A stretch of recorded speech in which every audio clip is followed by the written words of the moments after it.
네, 안녕하세요. 송길사입니다. 제2편 산림경영 및 정책 2강 2교시 강의를 시작하도록 하겠습니다. 토픽 16번 보속성 원칙에서의 보속 개념입니다. 72회 1교시에서 보속성 원칙의 보속 개념에 대하여 설명하라 는 문제가 출제되었습니다. 보속성 원칙을 살펴보면 보속성의 원칙은 매년 목재 수확을 양적 그리고 질적으로 균등하고 영속적으로 지속하는 것, 그리고 그것을 위해 필요한 전제 조건을 유지하도록 노력해야 한다는 원칙입니다. 일반적으로 임목 생산을 대상으로 하여 산림에서 매년 수확을 균등적, 항상적으로 영속할 수 있도록 경영해야 한다는 원칙으로 인식되고 있습니다. 이러한 보속성의 원칙은 모든 원칙에 우선하여 지배적 위치를 차지해 왔습니다. 보속성 원칙의 보속 개념을 살펴보면 협의의 보속 개념으로 목재 공급의 보속성입니다. 산림에서 매년 목재 수확, 목재 공급을 거의 균등히 함으로써 사회에서 필요로 하는 목재를 영속적으로 공급할 수 있도록 하는 의미의 보속 개념입니다. 광의의 보속 개념은 목재 생산의 보속성으로 지력을 유지하면서 목재 생산을 지속적으로 실현하는 것을 의미하고, 벌채 적지가 침해되지 않고 우량목에 의하여 갱신되어 장차 수확을 확실히 할 수 있도록 무육하는 산림경영은 모두 보속의 원칙에 입각한 경영이라고 하였습니다. 역사적 발전 과정에 따른 보속 개념의 변천을 살펴보면, 먼저 목재 수확 균등의 보속입니다. 산림에서 매년 목재 수확을 거의 균등하게 하여 사회가 필요로 하는 목재를 영속적으로 공급할 수 있도록 하는 의미의 보속 개념입니다. 만텔은 보속성을 연년의 목재 수확을 양적뿐만 아니라 질적으로 균등하게 보속하는 것이며, 이에 필요한 임지, 임목의 산림 생물학적인 건전 상태, 연령, 경급, 품질 등의 각 요소가 충분한 임목 축적의 상태, 축적의 균등한 갱신, 균등한 경영지출과 같은 전제 조건을 견지하도록 노력해야 한다고 하였습니다. 다음은 목재 생산의 보속으로 임지의 생산량을 최고로 유지한다는 의미의 보속으로서 토지 순수익설에 영향을 받고 있습니다. 주대인은 보속을 광의로 해석하여 연년 수확의 규제적인 발생은 보속성의 조건이 아니고 임지가 끊이지 않고 임목의 육성에 이용되어 임목의 조성 보육에 의하여 장래 수확이 보장되는 임목은 모두 보속 작업이다 라고 하였습니다. 또한 목재 생산 내지 임지 생산력 유지의 관점에서 보속은 종래의 보속성을 확대하여 재조림에 의한 입지 최고의 생산력 유지를 중시한 것이라고 할 수 있습니다. 전업적 임목 경영에 있어서 보속성이란 개념은 연년 작업을 말하며 간단 작업은 포함되지 않습니다. 다음 화폐 수확 균등의 보속은 산림에서 매년 수익이 거의 균등하게 지속될 수 있도록 하는 의미의 보속 개념입니다. 연년 화폐 수익의 균등적 지속은 목재 판매량, 목재 가격, 수확 비용 등의 변동 때문에 목재 수확의 균등을 도모하는 것이 곤란하여 오스왈드는 기초자본의 유지를 제안하고 있습니다. 이 기초자본은 산림자산과 화폐, 적립금으로 구성되며 양자 간의 교환이 가능한 것으로서 과벌분을 자본 적립금으로 하고 절벌분은 그 적립금으로 충당하는 것입니다. 이러한 의미의 보석은 가텐베르그, 에베바크, 바그너 등에 의해 연구되어 최량 축적과 경제 축적 등의 제창한 이러한 종류의 보석을 실현하고자 하는 의도입니다. 그러나 이 보석에서 산림자산으로서의 임목 축적이 현저히 감소되며 그것이 다액의 자본 적립금으로 바뀐 경우에도 기초자본을 유지하고자 한다는 점에 문제가 있습니다. 임목경영은 산림과 그 축적의 존재가 전제가 되는 것이며 보석의 중심은 임목 축적이지 적립금은 아니기 때문이다. 마지막으로 생산자본 유지의 보석은 축적자본 또는 임목자본 유지의 보석이라고 일컬어지며 자본의 살림에서 매년 화폐 수익이 거의 균등하게 지속될 수 있도록 하는 의미의 보석 개념입니다. 살림에서 그 생산량에 가까운 수확만을 획득 이용하고 생산자본의 임목축적은 그것을 침해하지 않는다는 의미의 보석입니다. 이상과 같이 임목경영을 영속적으로 계속하기 위해서는 양적, 질적으로 생산목재에 상응하는 임목을 끊임없이 수확할 수 있는 내용의 산림축적을 유지하는 것이 필수 조건입니다. 이와 같은 임목축적이 한번 파괴되는 경우에는 임목생산의 쇠퇴를 초래하고 그것을 보존하기 위해서는 오랜 시일의 희생이 필요한 것입니다. 이상 내용은 신고 산림경영학 51쪽과 산림과 임목기술 3권 산림경영 39쪽을 참고하시기 바랍니다. 토픽 17번 산림경영의 의사결정 요소입니다. 131회 1교시에서 산림경영의 의사결정 요소가 출제되었습니다. 먼저 산림경영의 정의를 살펴보면 일반적으로 경영, 매니지먼트란 용어는 매우 보편적으로 활용되고 있지만 오늘날까지 보편적으로 인정되는 정의는 없습니다. 몇몇 학자들의 정의에 의하면 루 앤 브라이는 경영이란 조직의 목적이나 목표를 달성할 수 있도록 사람들에게 방향을 제시해주는 활동의 형태 또는 과정이라고 정의를 하였고, 쿤츠는 경영은 의미가 있는 조직 목표를 성취하기 위해 가능한 가장 효율적인 방법으로 조직의 일을 계획하고 조직하고 지휘하고 통제하는 활동이라고 정의하고 있습니다. 그리고 티나러프는 경영이란 산출품, 제품과 서비스를 생산하려는 목적으로 투입물, 인적 자원과 경제적 자원을 할당하는 과정이라고 정의하고 있습니다. 의사결정 요소를 살펴보면 경영주체로서 적절한 경영목표, 경영조직, 경영형태를 결정하기 위해서는 다음과 같은 몇 가지 사항에 대하여 깊이 고려하고 계획에 반영토록 해야 합니다. 먼저 산림경영의 의사결정 요소로서 자연환경은 임목의 생장은 기온, 강우량, 입지 조건 등의 자연조건에 의하여 크게 영향을 받으므로 자연환경에 적응하는 경영방법, 수종, 작업방법 등을 선택해야 합니다. 다음 시장성으로 미래 시장에서 어떤 수종과 어떤 목제품이 많이 필요할 것인가에 대한 분석을 통해 산림계획을 수립해야 하며 전문기관 또는 전문가의 조언을 받아야 합니다. 세 번째, 규모화로 산림경영은 초기에 자본과 노동이 많이 투입되기 때문에 적정 수익을 올릴 수 있는 임목생산 규모를 갖춰야 합니다. 넷째, 시간성으로 임목을 수확하여 수익을 올리기 위해서는 매우 장기간을 요하므로 경영주체의 재정을 고려하여 장기수, 속성수, 유실수 등의 경영대상 수종을 결정해야 합니다.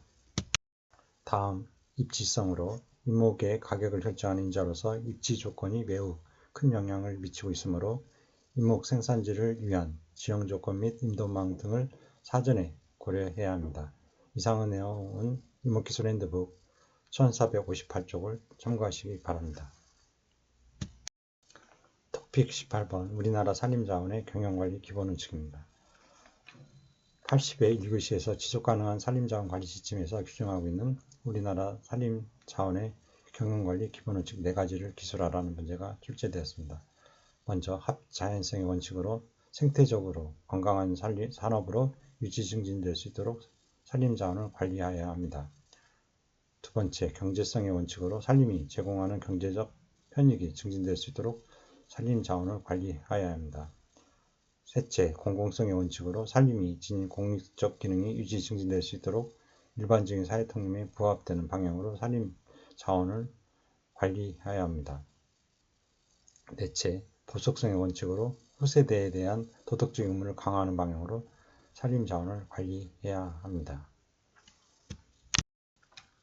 참고자료로 지속가능한 산림자원 관리 지침 전문을 살펴보도록 하겠습니다.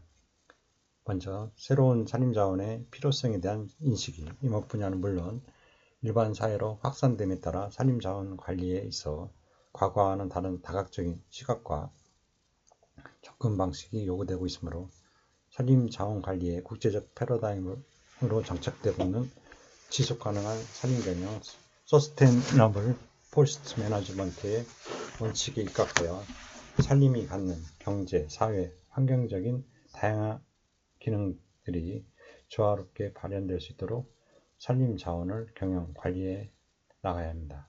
따라서 우리나라 산림에 대한 경영관리는 앞으로 다음과 같은 기본 원칙에 바탕을 두고 추진되어야 합니다. 첫째, 생태적으로 건강한 산림으로 유지 증진될 수 있도록 산림 자원을 관리해야 합니다. 둘째, 산림이 제공하는 경제적 편익이 증진될 수 있도록 산림 자원을 관리해야 합니다. 셋째, 산림이 지닌 공익적 기능이 유지 증진될 수 있도록 일반적인 사회 통념에 부합하는 방향으로 산림 자원을 관리해야 합니다. 끝으로 마지막으로 후세대에 대한 도덕적인 의무를 강화하는 방향으로 산림자원을 관리해야 합니다. 이러한 새로운 산림자원관리의 방향은 산림으로부터 생산되는 경제적 산물을 중심으로 하는 협의의 산림자원관리 개념에서 벗어나 건전한 산림생태계의 종합적인 관리체계로 전환하는 것이며 궁극적으로 바람직한 미래의 산림 모습을 만들어가는 것입니다. 토픽 19번 지속가능한 산림경영의 패러다임입니다.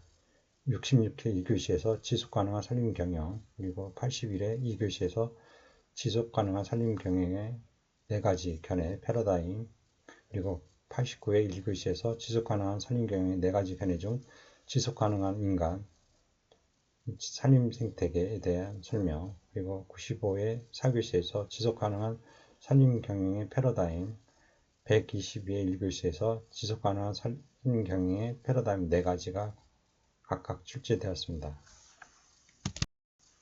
산림경영의 개념을 살펴보면 다목적성을 가지고 인류에 필요한 산림 편익을 생산하기 위한 조직과 활동으로 임업경영은 산림의 편익 가치 중에서 경제성에 많은 비중을 두는 반면 지속가능한 산림경영이란 산림경영은 경제성과 공익성을 함께 다루는데 그 차이점이 있습니다. 지속가능한 산림경영은 산림기본법 제3조 정의에서는 지속가능한 산림경영이란 산림의 생태적 건전성과 산림자원의 장기적인 유지, 증진을 통하여 현재 세대뿐만 아니라 미래 세대의 사회적, 경제적, 생태적, 문화적 및 정신적으로 다양한 산림수요를 충족하게 할 수 있도록 산림을 보호하고 경영하는 것을 말한다고 정의하고 있습니다. 산림의 지속가능성이란 산림의 경영 및 정책에 대한 통합적인 부분을 말합니다. 또한 산림의 지속가능성은 산림 소유자나 사회가 미래 세대를 위하여 산림을 경영하기 위한 장기적인 어떤 책무를 만들기를 요구하고 있다라고 하는 특징적 요소를 가지고 있습니다. 이를 보다 근본적으로 이해하기 위해서는 자연에 대한 인간의 관계가 어떻게 설정되어 왔는가를 알아볼 필요가 있습니다. 첫 번째로는 인간이 자연을 지배한다라고 하는 관점입니다. 이것은 대부분의 서구 사상을 지배해왔던 기독교적인 견해에 해당합니다. 인간은 자연을 길들여야 하고 모든 자원은 인간의 목적을 위하여 사용할 수 있다라고 하는 관점입니다. 성경의 창세기의 신의 3대 축복 중에서 인간이 만물을 주관할 수 있는 권한을 신이 부여하였다는 것과 일맥상통하는 것이 됩니다. 어느 한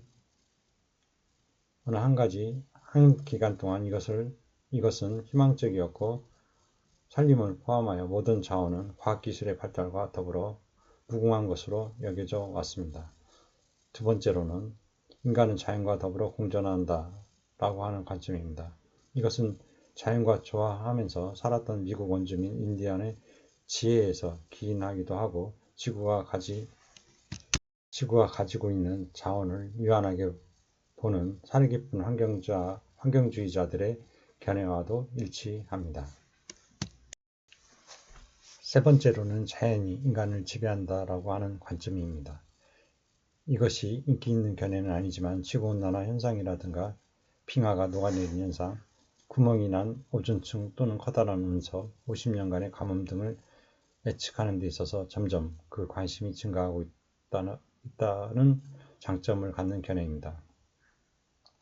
우선 첫 번째 관점이 산림에 대한 인간 경험의 대부분을 지배해 왔습니다. 처음에 인간들은 산림을 기껏해야 이용되어야 할 자연자원으로 보았을 뿐만 아니라 최악의 경우 주거지를 확장하고 농경지를 개발하는 데 장애 요인으로 간주하기도 하였습니다.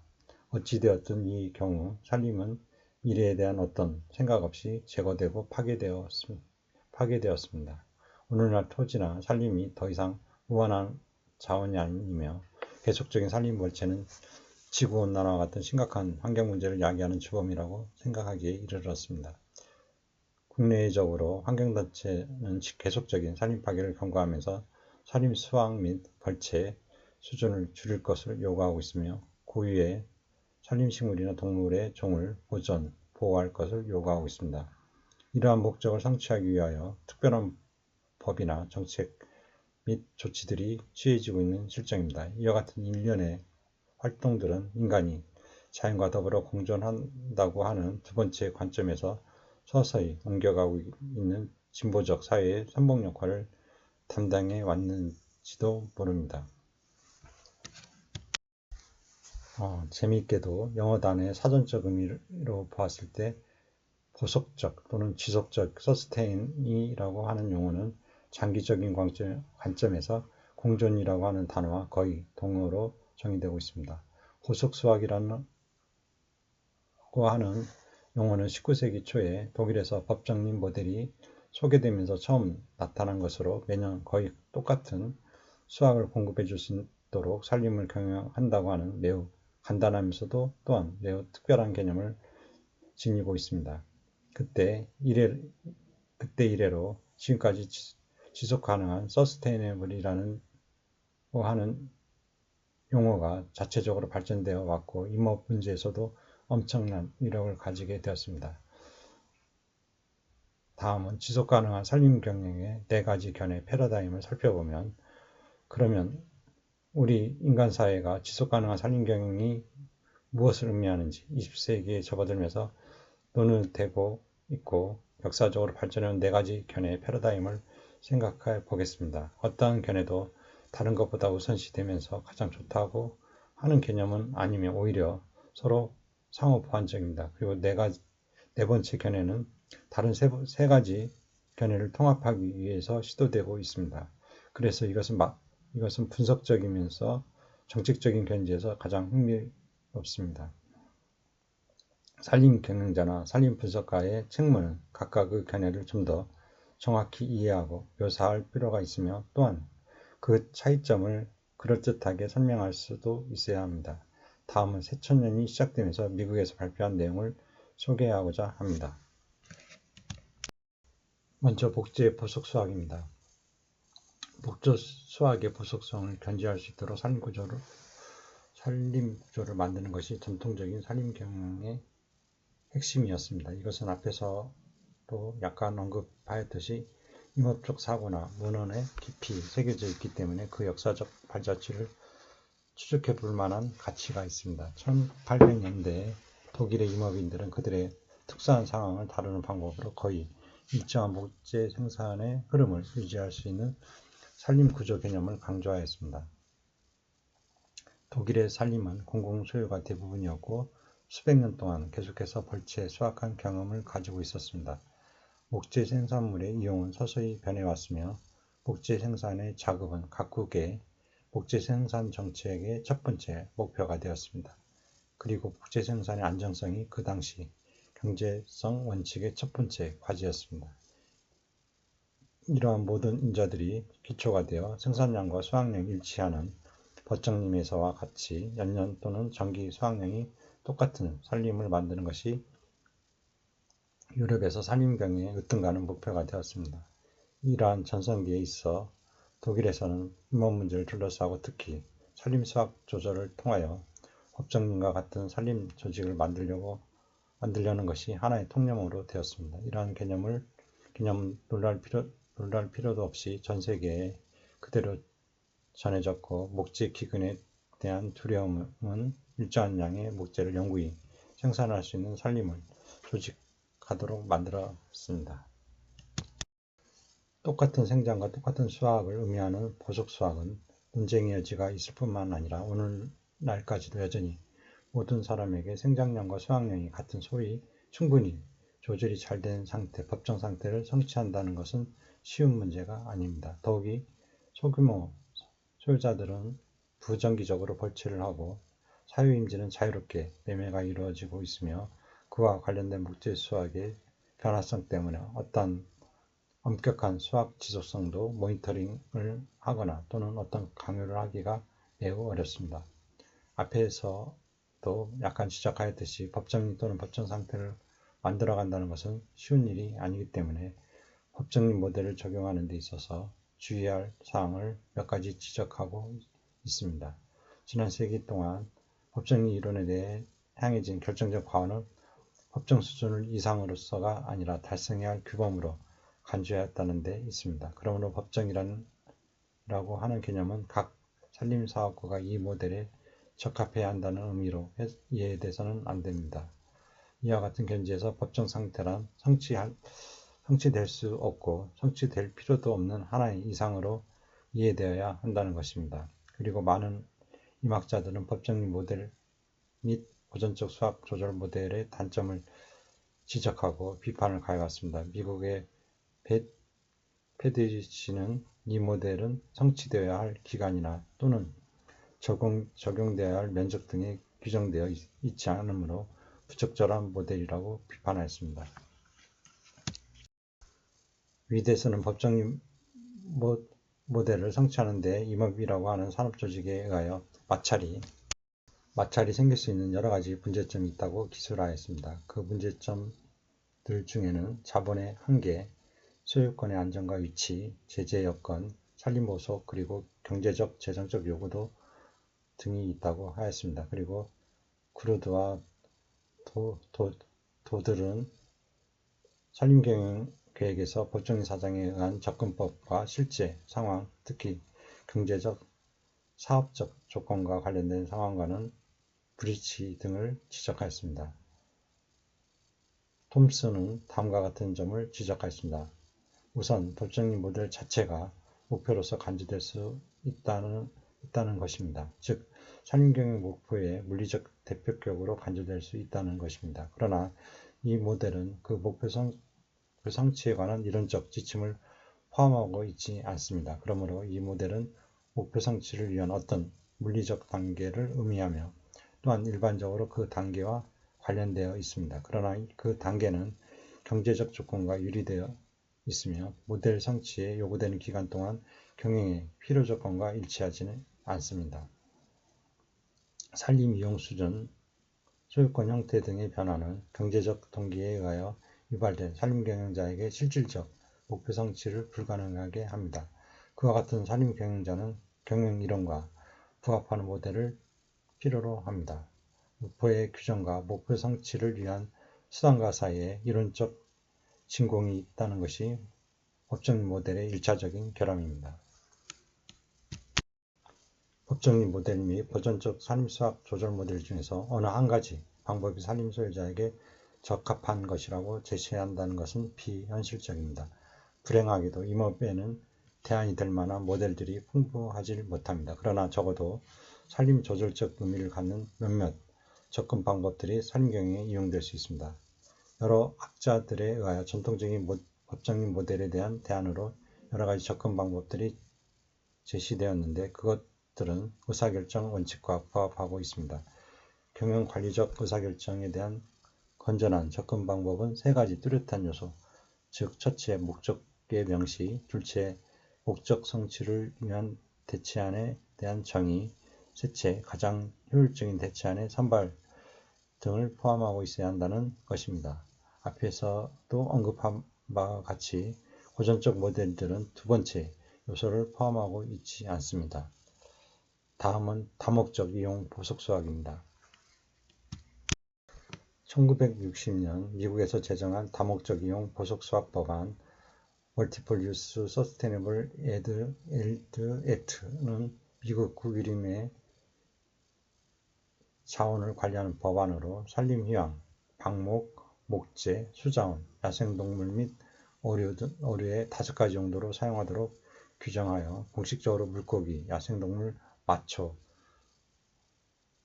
및 야외 휴양을 포함시킴으로써 국가 산림경영의 목표로서 목재와 수자원 이외의 다른 생산물을 합법화하였습니다. 이 법안은 조직법안 아래로 국가 산림 체계의 방향성의 변화에 대한 첫 번째 공식적인 법안에 해당됩니다.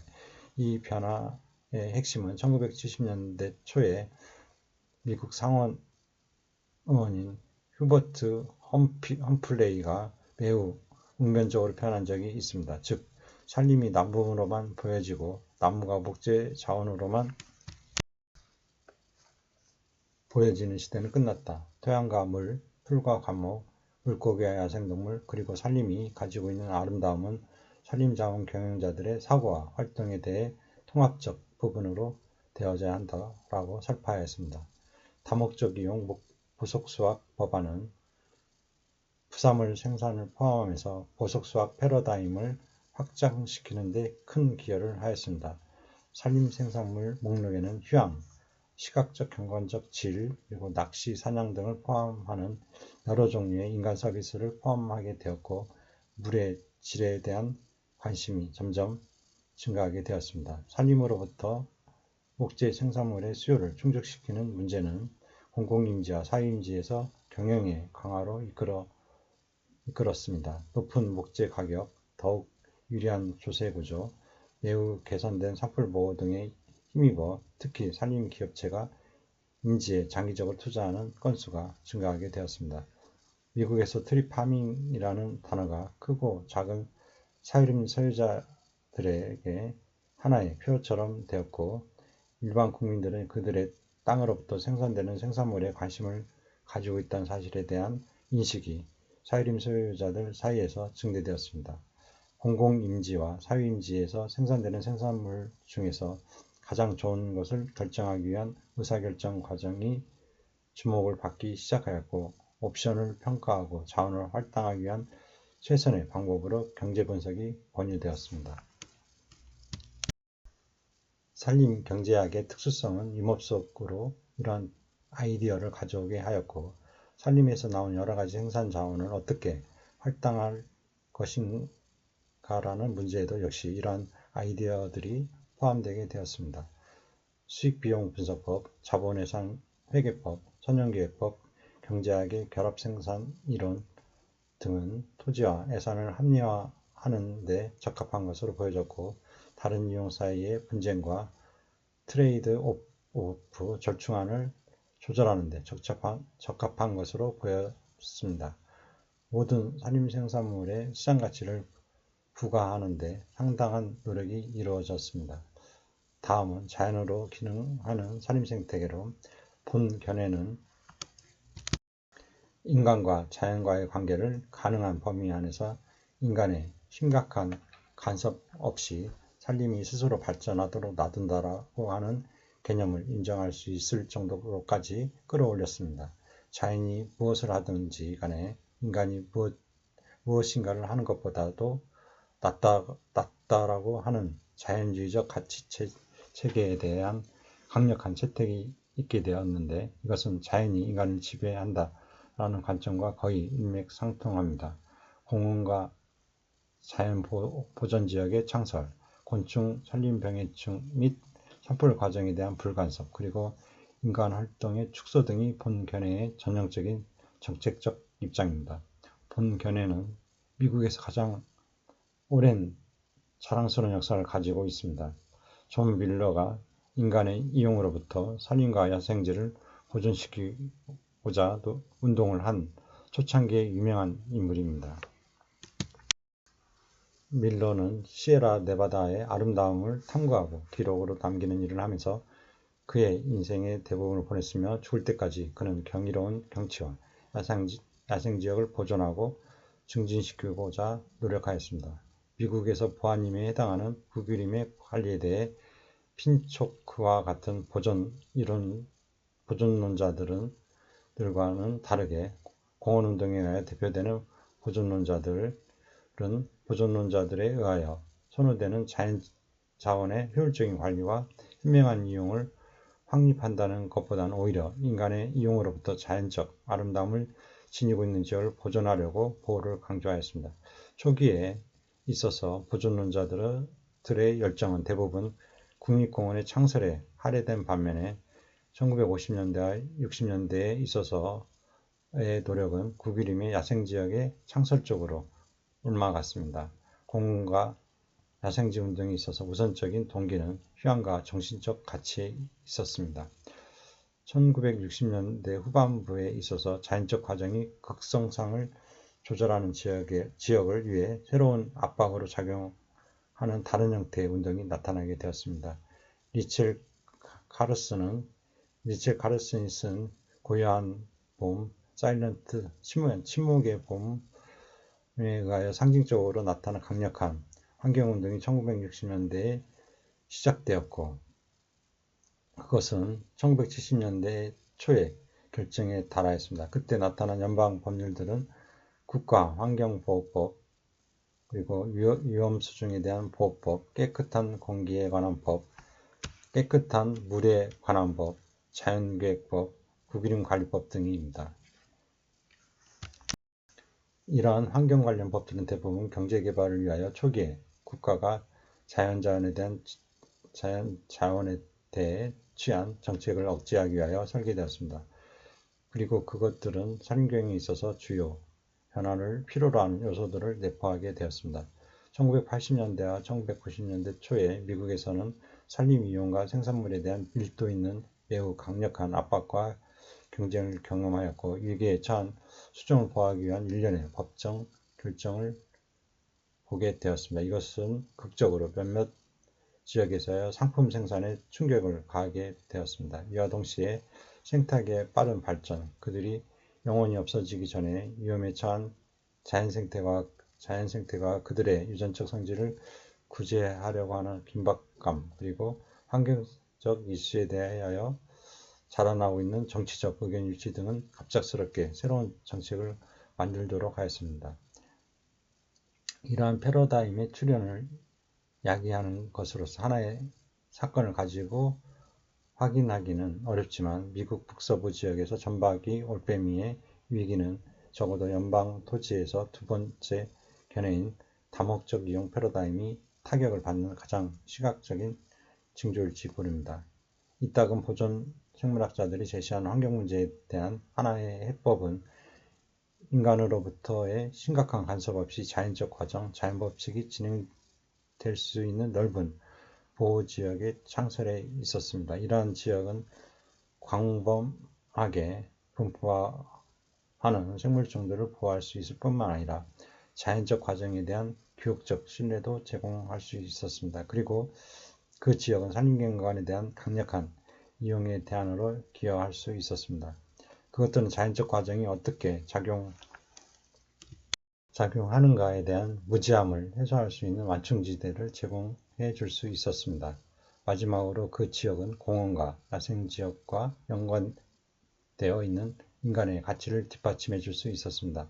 물론 보존의 접근법과 관련하여 몇몇 문제점들이 지적될 수 있습니다. 21세기에 있어서 완전히 자연적 지역을 찾아내기란 쉽지 않습니다. 또한 이와 같은 입장을 견지하는 사람들조차도 노거스와 같은 큰 나무들이 그들의 살림을 가득 메워줄 것을 원할지도 모릅니다. 하지만 여전히 그 지역의 복지수학, 개발, 오드백이 집약적 산림경영 등에 만족하지 못하는 많은 사람들을 위하여 인기 있는 위치를 점하고 있습니다. 네 번째 견해인 지속가능한 인간 및 산림 생태계입니다. 1980년대와 1990년대의 법정 소송 사건과 환경적 관심은 본 견해 이전에 나타났던 모든 견해를 통합하기 위하여 시도된 또 하나의 다른 견해로 이끌었습니다. 이것은 소위 지속가능한 인간 및 산림 생태계 Sustainable Human and Forestry Ecosystem이라고 불립니다. 이것은 또한 지속가능한 임업 또는 생태계 경영이라고 불리기도 하는데, 생태계 경영에 대한 연방정부에서의 채택은 여기에서 의도된 더욱 일반적인 견해를 묘사하는 데 오히려 어려움이 되었습니다. 자연적으로 기능하는 산림생태계 견해 3에 관한 대부분의 생각은 본 견해와 관련성이 많습니다. 견해 3과 커다란 차이점은 인구가 증가하면서 산림 근처 또는 산림 안에 거주하고 있다는 인식, 그리고 산림에 대하여 변화하는 요구 및 산림과 인간과의 관계에 대한 인식에 있습니다. 이 개념은 인간과 자연과의 신중한 공존을 보여줍니다. 이것은 또한 인간은 투표를 하지만 나무들은 투표를 하지 않는다는 하는 실용적 현실을 인식시켜 줍니다. 놀랄 필요도 없이 본 견해에 대한 여러 가지 다른 견해가 각각의 기관이나 단체의 특수한 입장을 반영한다는 의미를 가지고 제시되었습니다. 이러한 변화와 더불어 사회의 변화하는 가치와 산림에 대한 우선순위의 반응을 나타내도록 시도된 철학에 대하여 일반적으로 의견의 일치가 있습니다. 이러한 가치는 이전의 생산성에 대한 실용적 목표를 포함하지만 이것에 부과해서 중요한 생태적 구조와 기능, 그리고 장기간의 자연적 과정을 보호하고 회복시키려는 욕구를 가지고 있습니다. 이러한 새로운 패러다임에 대한 몇몇 측면들은 그 의미가 명백해지고 있습니다. 지속가능한 산림생태계에 대한 초점은 자연적 전이과정, 다양성, 그리고 가끔 여러 소유권에 걸쳐 나타나는 넓은 면적 관관으로서의 산림생태계의 지속 가능성에 대한 관심이 고조되고 있습니다. 고드는 생태계 경영에 의하여 만들어진 임업적 사고에 있어서의 주요 변화는 일반적으로 지배적이었던 경영 목표로서 임시로부터의 안정적인 목재 공급에 대한 개념의 포기이고, 목적의 다양성을 위하여 전체 시스템의 관리라는 것과의 자리바꿈일 것이라고 하였습니다. 임업은 시간에 따른 희망, 산림생산물을 유지하기 위하여 산림생태, 조절이 잘된 법정림에서 같은 상태의 분배를 유지하는 데 항상 관심을 기울여왔지만, 본 견해는 생태계 기능, 그리고 자연적 과정 및 구조와 같은 더 많은 인자들을 획득하기 위하여 희망 생산물과 산림 상태 목록을 확장시켰습니다. 또한 산림경관 안에 있는 많은 종들을 위한 야생동물 서식지와 서식처의 질과 공간적 분포가 차례로 중요한 생태계의 상태 변수가 되었습니다. 그러나 특히 목표들이 지속가능성의 모든 측면들을 포함하였을 때 산림 생태계가 사실 지속적으로 되고 있는지 그렇지 않은지를 평가하기 위한 기준에 대한 내용은 아직 해결되지 않고 있습니다. 인류 역사에 있어서 인간과 산림, 숲의 관계는 매우 밀접하면서도 아주 오랜 역사를 가지고 있습니다. 인간이 산림 또는 자연을 다루는 원칙을 상실하였을 때 그에 상응하는 대가를 치르기도 하면서 자연으로부터 수많은 교훈을 터득해 오고 있습니다. 특히 인간과 자연과의 관계 설정은 매우 중요한 철학적 내용을 가지고 있습니다. 세계의 역사를 주도적으로 이끌어 오고 있는 서구인들의 입장은 앞에서도 언급하였듯이 그것을 역사적으로 입증하고 있습니다. 어찌 보면 동양인들이 가지고 있었던 자연관으로 회귀해 가는 것이 아닌가 하는 생각이 듭니다. 동양 철학의 하나인 자연조화 사상은 견해 3과 견해 4의 입장과 일맥상통하는 것입니다. 산림을 대상으로 발전해온 산림과학 또는 임업의 역사적 발전과 이것과 떼어서 생각할 수는 없을 것입니다. 과거의 산림에 대하여 취해오던 획일적인 생각이나 원칙은 단일 목적으로는 더 이상 통용될 수 없게 되었습니다. 산림이 가지고 있는 다양한 기능이 적절히 발휘될 때 지속가능한 산림 경영이 성취될 수 있을 것입니다. 특히 숲 근처 또는 숲과 더불어 살아가고 있는 인간의 모습을 배제하면서도 그 목적은 이루어질 수 없을 것입니다. 자연과 더불어 인간이 공존, 공생할 수 있는 길을 찾을 때 두 집단이 서로 상생할 수 있는 복지사회가 만들어질 것입니다. 이상의 내용은 신고 산림경영학 34쪽을 참고하시기 바랍니다. 토픽 20번 지속가능한 산림경영의 기준과 지표입니다. 114회 2교시에서 지속가능한 산림경영을 위한 기준과 지표에 대하여 설명하라 문제가 출제되었습니다. 지속가능한 산림경영 기준 및 지표는 1992년 리우 유엔 환경개발회의 이후 지속가능한 산림경영 달성을 위한 다양한 대응 전략의 국제적인 협의를 통하여 마련되기 시작하였습니다. 이러한 국제적인 추진은 크게 세 방향으로 나눌 수 있습니다. 그 첫째가 국제협력을 해결하기 위한 국제연합 차원의 정부 간 논의, 둘째가 지속가능한 산림경영의 추진 상황을 평가하기 위한 기준과 지표의 개발, 셋째, 민간 부분에서 주도하고 있는 지속가능한 산림으로부터 생산되는 목재와 목제품에 대한 인증제도의 개발 및 추진입니다. 아젠다 21의 제11장에서도 지속가능한 산림경영을 위하여 과학적으로 신뢰할 수 있는 기준, 크리테리아와 지표, 인디케이터를 책정할 것을 제시하고 있습니다. 지속가능한 산림경영의 달성 상황을 파악하는 기준 및 지표에서는 지속가능한 산림경영을 평가할 수 있는 필수인자 기준과 필수인자의 평가에 관여되어 정기적으로 모니터링과 측정되는 관련인자 지표로 분류하고 있습니다. 그 기준과 지표는 지속가능한 산림경영의 이행 여부 평가뿐만 아니라 산림 및 목재 인증제와 지구환경 보존을 위한 국가별 기여도의 평가의 척도로서 그 중요성을 지니고 있습니다. 이미 합의되어 있는 기준 및 지표로는 열대림을 대상으로 한 1992년에 국제열대목재기구 ITTO의 기준 및 지표, 그리고 온대림을 대상으로 한 1994년에 헬싱키 프로세서 유럽 중심과 1995년 몬트리올 프로세서 미국, 캐나다, 한국, 일본 등 그리고 아마존 유역 여러 나라의 타라포토 프로세서 등이 있습니다. 표는 지속가능한 기준과 지표의 종류 및 내용을 나타내고 있습니다. ITTO에서는 열대림을 대상으로 하며 헬싱키 프로세서는 유럽 온한대림을 대상으로 합니다. 몬트리올 프로세서는 비유럽, 우리나라를 비롯한 비유럽의 온한대림을 대상 산림으로 하고 있고 타라포토 프로세서는 아마존 지역 산림을 대상으로 합니다. 건조대 아프리카 이니티에이티브는 사하라 남부 아프리카를 대상으로 하고 북아프리카 근동 이니티에프는 사하라 이남 건조 반건조 대상을 산림으로 하고 있습니다. 아프리카 목재기관 이니티에프티는 아프리카 중남부 지역, 그리고 CAPL은 아프리카 건조 지역을 대상 산림으로 하여 지속 가능한 기준과 지표를 만들고 있습니다. 이상의 내용은 신고 산림경영학 225쪽을 참고하시기 바랍니다. 이상으로 2강 2교시 강의를 마치도록 하겠습니다. 수고하셨습니다.